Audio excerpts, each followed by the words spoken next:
This next panel is about the future of women and girls in the opportunity movement. Today, 48% of US households are headed by women, and 57% of women are in the workforce.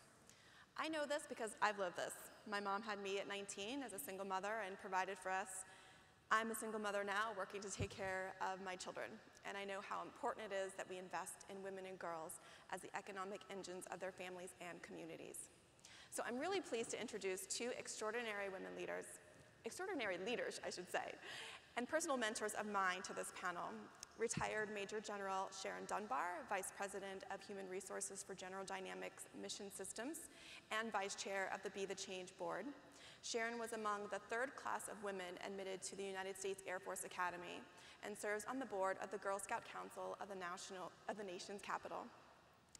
Mosley is Vice President at the Aspen Institute and the Executive Director of Ascend at the Aspen Institute, which is a leading policy program that promotes two-generation strategies to move low-income women and families out of poverty. Anne was previously an executive at the Kellogg Foundation and is a leader of the women's philanthropic movement. Please welcome Sharon and Anne.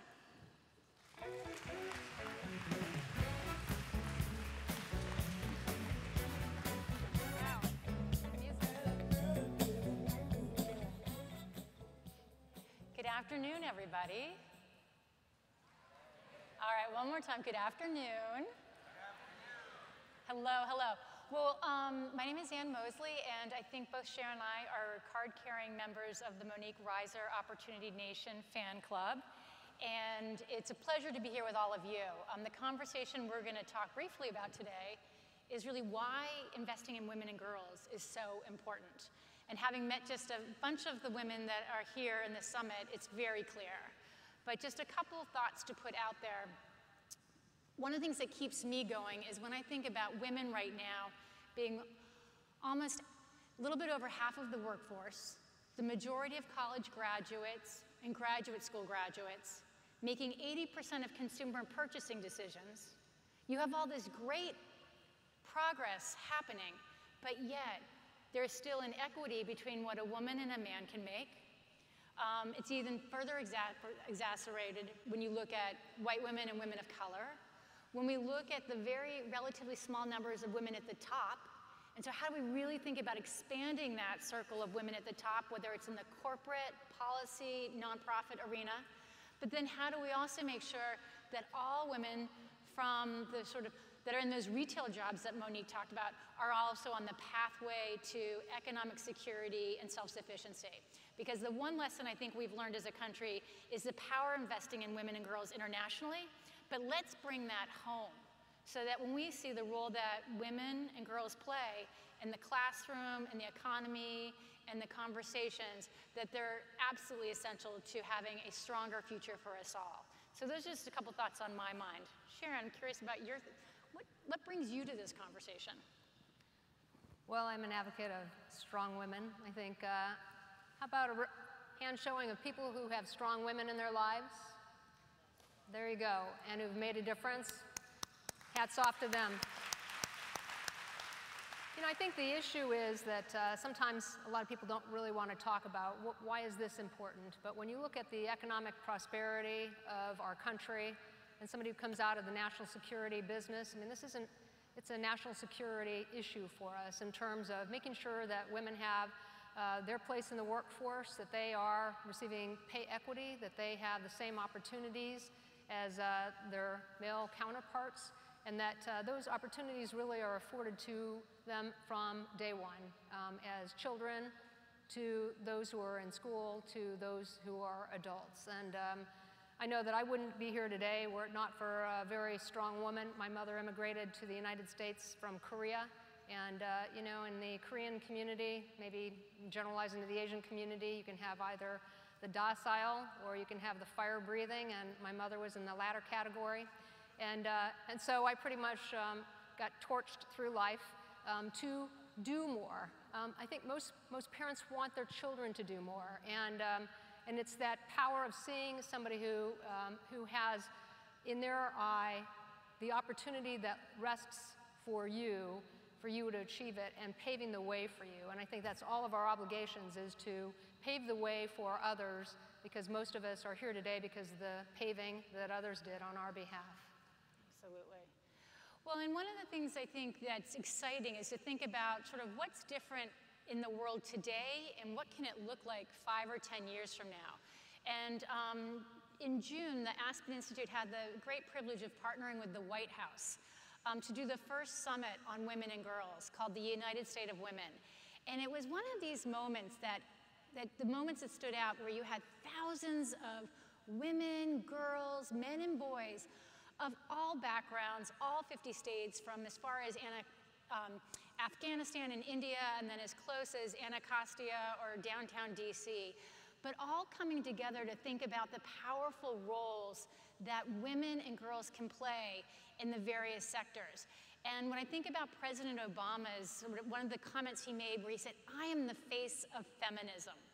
I am the face of humanism." When I think about Vice President Joe Biden talking about his campaign, it's on us, about ending violence on campuses and in institutions. And so how do we think about where we are and how we're going forward, how men are allies in this work, how we think about taking this from a position of strength and from diversity and inclusion.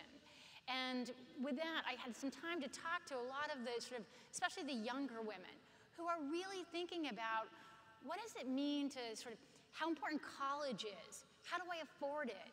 I'm working a couple of jobs, but I know, how do I make sure to handle the student financing? How do I think between my career? How to have healthy relationships? And so creating this space that really take the strength of young women and young men together, and it's not either or, but thinking about new models of partnership. The last thing I'll say is, I think this president, we'll hear a bit more later, along with many great allies, many of you are here in this room, have done an extraordinary good thing for this country to elevate the importance and the solutions in investing in men and boys, and especially men and boys of color. That is long overdue and amazing work. And I think it's wonderful for us to fully embrace the opportunity and the importance of investing in men and boys of color, as well as women and girls of color and women and men together, and how we go forward. And so I just think that's a really exciting moment in our country to both say both and, but also let's be specific about what are some of the special challenges and opportunities so that all women and girls can reach their full potential.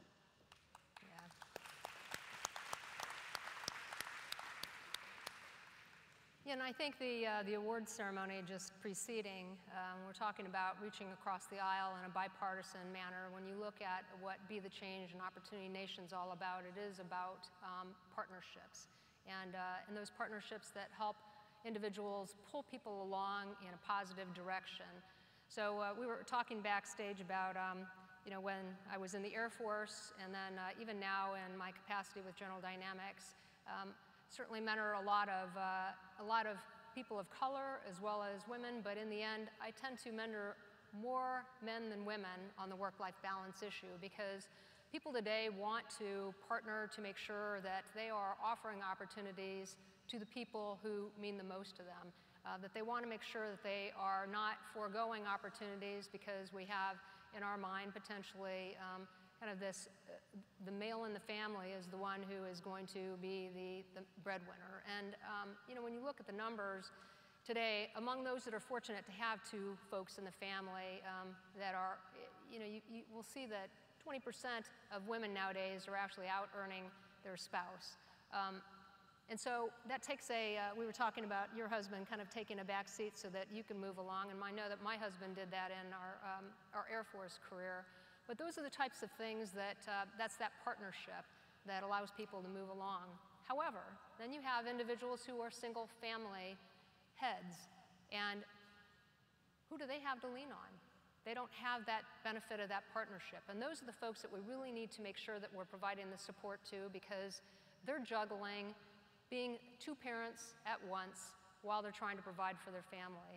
And that gets back to the opportunity that we need to be affording to them, and the support structure that I think all of us putting our heads together can be able to provide. Absolutely.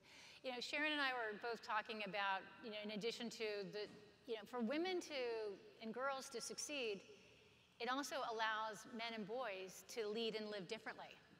This piece about partnership, And there's, all different relationships and partnerships, but it's hard to both go forward full force at the same time. And sometimes people say, what would it look like to have paid family leave for all workers in America? And I think, you know what? One of the most powerful steps would be if 5 times as men took leave when their kids were born. And actually our laws and regulations and business policies allowed them to do that. That would be helpful too.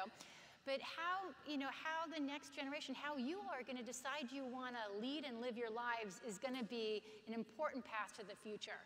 And so, we were thinking about also one of the things that we were sort of talking about, the roles that mentors have played in our lives. And I'm sort of curious in this room, how many of you have had an active mentor currently or in the past in your life? Awesome. It is probably one of the most important things to take advantage of. I am a little bit older than most of you here. I still actively seek out mentors that I can learn from.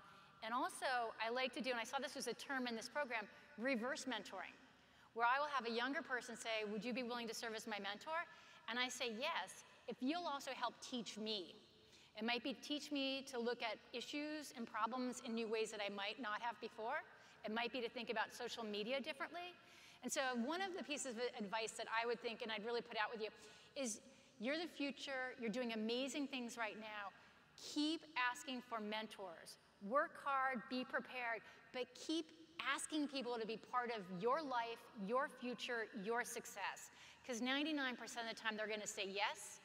And in fact, you'll actually be doing them a favor by letting them be part of your growth and your development. And so I just want to say I would never be here at this table if I was not mentored by so many folks that took a chance on me. And so it's one of those things, pay it forward, give it back.